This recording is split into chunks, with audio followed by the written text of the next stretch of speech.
de bouillon cube de légumes maison. Donc que nous allons faire dans ce moule 48 petits cubes. Vous pourriez aussi utiliser le 48 petits fours. C'est voilà, les moules idéaux pour faire ce genre de recette. Donc là, cube maison, c'est bien meilleur, beaucoup moins salé. Vous savez qu'en général, c'est très salé les petits cubes. Il y a aussi plein de conservateurs, etc. Donc là, on va les réaliser avec des légumes frais que j'ai gardés d'ailleurs sous vide. Et pour préserver les vitamines, les nutriments. Donc là, aujourd'hui, on va pouvoir s'occuper de la cuisson. Et ensuite, du coup, c'est des petits cubes que vous allez garder au congélateur et ressortir à votre guise, du coup, en fonction de vos recettes. Allez, je vous montre comment on réalise, c'est très très simple. Le moule cube est posé sur la plaque alu, on aura besoin de couteau, ciseaux, la petite spatule coudée et la mini louche. Pour les ingrédients, il vous faut donc des légumes, des oignons, de l'ail, des herbes comme par exemple du persil, du sel, du poivre, du romarin, bouquet garni, thym, de l'huile d'olive. Et ensuite tout un tas de légumes que j'ai sous vide depuis une bonne semaine. Donc vous voyez, on va pouvoir piocher dans ce bocal, ils sont tous prêts. J'ai des carottes, j'ai des feuilles de céleri, on va tout utiliser. Alors pour commencer la recette, on va mettre de l'huile d'olive donc dans mon wok. Voilà, et je vais donc maintenant pouvoir couper mes oignons, mon ail. Donc tout ce que l'on met en morceaux sera mixé ensuite. Donc vous ne faites pas spécialement attention à la taille des morceaux que vous faites. C'est juste pour les faire revenir, que ça ne prenne pas trop de temps.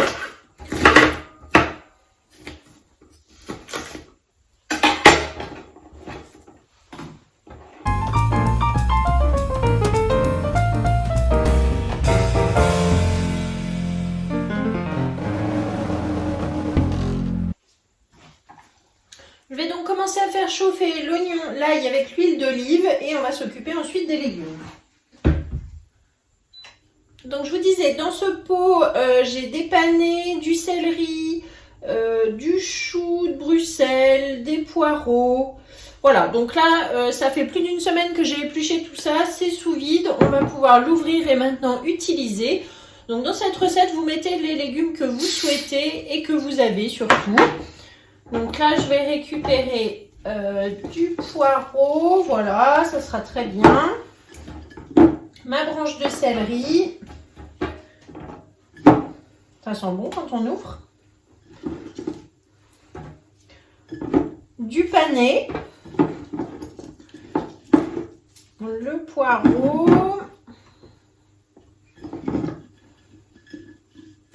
Voilà, j'ai plusieurs petits morceaux de panais. On pourrait mettre du navet par exemple aussi. Là, j'en ai pas, donc on va utiliser vraiment les légumes qui sont ici et qui sont gardés sous vide.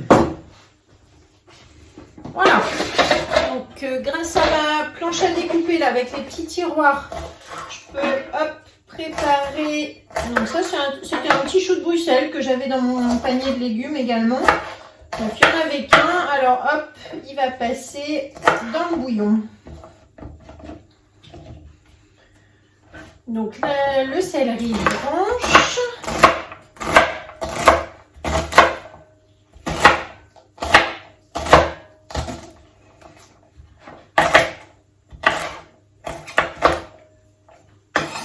Je mets dans mon petit plateau, on va mettre à cuire après au fur et à mesure tous les légumes.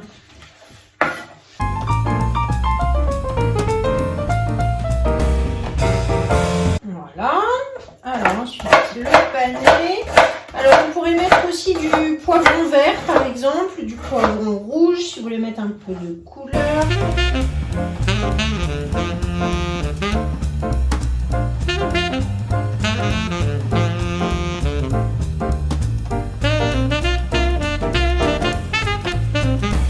Ensuite donc j'ai des carottes sous vide, je vais prendre également une carotte. Donc les légumes que je mets sous vide, sous lissève, ils sont, vous avez vu, soit ils sont déjà épluchés, prêts à être utilisés, soit ils sont encore entiers, non épluchés, et donc je peux les éplucher au fur et à mesure. Voilà. Donc je vais prendre une deuxième petite carotte, mettre un petit peu de couleur à tout ça.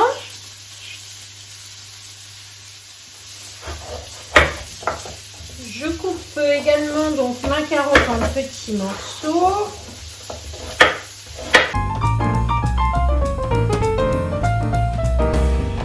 Et voilà, donc là mes légumes sont prêts. Je vais pouvoir remettre le reste de carottes sous vide. Donc là je referme et je mets sous save.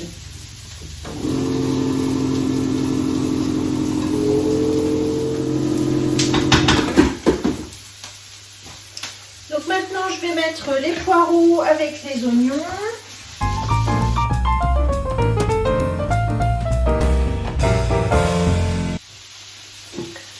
J'ai donc mes feuilles du céleri branche qui sont sous vide. Donc là on va récupérer quelques feuilles. Alors vous avez vu, au bout d'une semaine il y en a quand même quelques-unes qui commencent un petit peu à jaunir, mais bon, pas grand chose quand même, hein. Elles sont tout à fait utilisables et ça sent très bon. Donc là je vais retirer ce qui reste de branches là-dessus. Hop. Voilà pour le céleri. Donc là maintenant j'ajoute les carottes dans mon wok et mon panier. Ensuite je vais prendre du persil.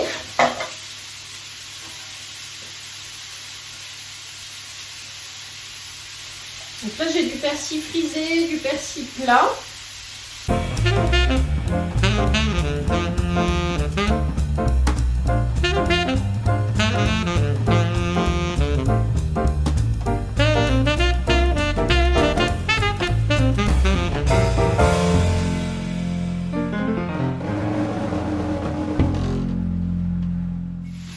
Voilà donc nos légumes qui sont en train de revenir à feu vif. Je les mélange.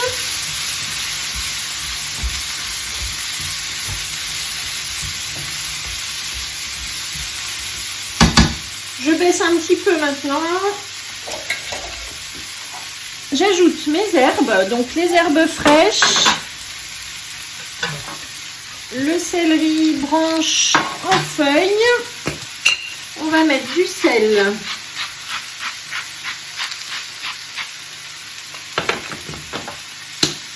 du poivre,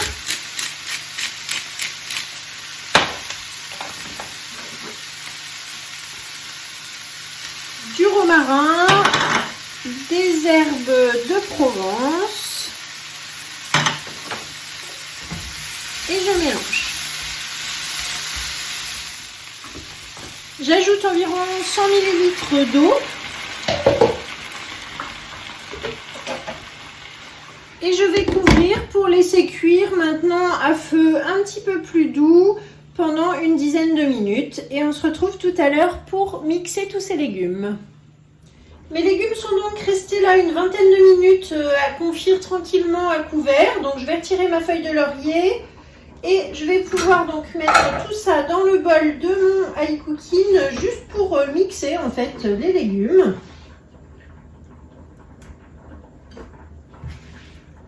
Donc là j'utilise la spatule plate. Vous voyez qu'il y a un bord en silicone, donc haute température qui résiste à la chaleur et surtout qui ne va pas abîmer ma poêle. Mon wok là, voilà.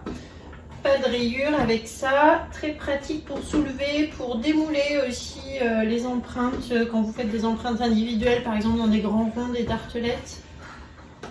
Je vais donc maintenant fermer mon bol et je vais mixer donc en mode manuel. Je vais mixer pendant 30 secondes en vitesse 7 et on va regarder déjà ce que ça donne.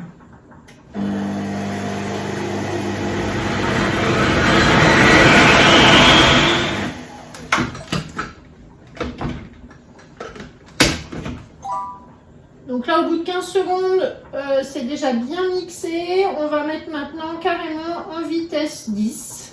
Et un coup de turbo.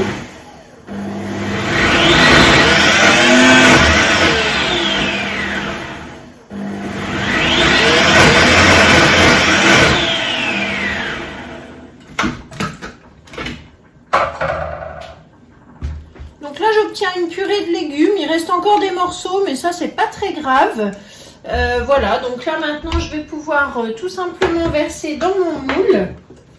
Alors, pour que ce soit plus simple au niveau de la répartition, je verse carrément comme ça, vous voyez, d'un coup. Ça sent très très bon, en tout cas. Et ensuite, donc, avec la petite spatule coudée, je vais remplir mes empreintes.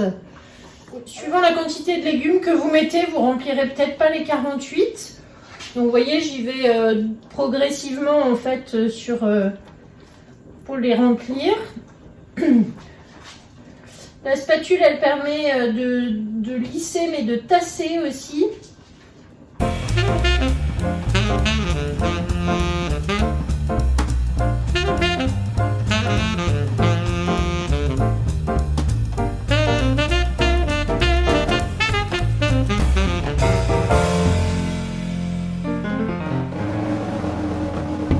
J'ai donc terminé mes petits cubes, je vais donc là les mettre une dizaine de minutes au four à 180 degrés pour les faire dessécher un petit peu. Et puis ensuite on les démoulera et je vous expliquerai après comment on les conserve. A tout de suite!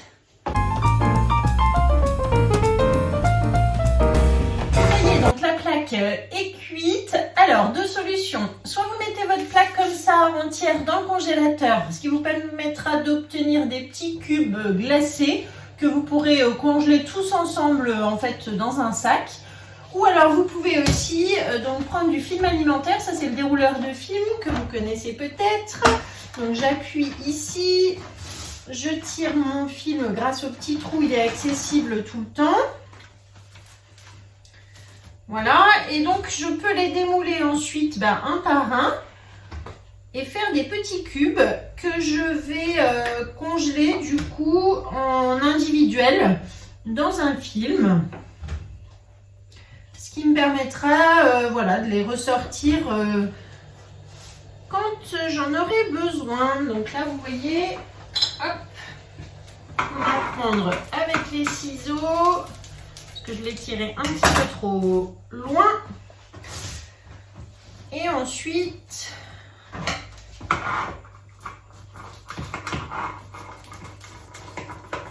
donc vous voyez un par un, du coup, on les filme comme ceci. Et du coup, là, on peut les mettre au congélateur comme ça. Ils ne risquent pas de prendre les uns collés aux autres. Voilà, donc suivant la place que vous avez au congèle, l'envie que vous avez du moment, si vous voulez en conserver aussi quelques-uns sous bicef, c'est possible. Voilà, donc toujours accessible, des petits bouillons de légumes, vous avez vu que c'est très facile à faire. Donc je vous conseille vraiment d'essayer cette recette. Elle est sur le Club Guidemar, donc vous allez trouver le lien dans la description de cette vidéo avec les ingrédients que j'ai mis moi, mais vous allez adapter vous aussi peut-être avec les légumes que vous aurez à ce moment-là. Je vous mettrai aussi du coup les photos, vous allez voir, voilà, il n'y a rien d'extraordinaire en visuel, mais en tout cas en goût c'est vraiment top d'utiliser ça, des petits bouillons maison. Merci de m'avoir suivi et puis partagez cette recette à tous les amis cuisiniers de votre entourage, notamment également la chaîne YouTube, donc partagez, likez et à très bientôt, merci beaucoup, au revoir.